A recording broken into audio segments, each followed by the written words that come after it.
ఎవరైతే దేవుణ్ణి ప్రేమిస్తారో వారు ఆయన మాటలకు లోబడతారు. నేను దేవుని ప్రేమిస్తున్నాను అని చెప్పడం కాదు, దేవుని ప్రేమించే నీవు దేవుని వాక్యానికి, దేవుని మాటకు లోబడుతున్నావా? నీ క్రియలేమో నువ్వు దేవుణ్ణి ప్రేమించట్లేదు అని చెబుతున్నాయి, నీ మాటలేమో దేవుని ప్రేమిస్తున్నాను అంటున్నావు. అంటే నీవు నిజంగా దేవుని ప్రేమించట్లేదు.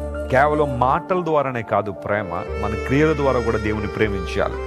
ఎవరైతే నన్ను ప్రేమిస్తారో వారు తిరిగి ప్రేమించబడతారు. అంతమాత్రం కాకుండా నేను వారిని ప్రేమించి నన్ను నేను కనుపరుచుకుంటాను. ఎంత గొప్ప వాగ్దానం అంటే, యేసు ప్రభు తన్ను తాను మన జీవితాల్లో, మన కుటుంబాల్లో కనుపరుచుకోవడం అంతకన్నా ఆశీర్వాదం ఏముంది చెప్పండి? అంతకన్నా దీవెన, అంతకన్నా ధన్యత ఇంకేముంది? ఈరోజు ఎన్నో కుటుంబాలు విచ్ఛిన్నమైపోవడానికి కారణం ప్రభు సన్నిధి అక్కడ లేదు, ప్రభువు చోటు అక్కడ లేదు.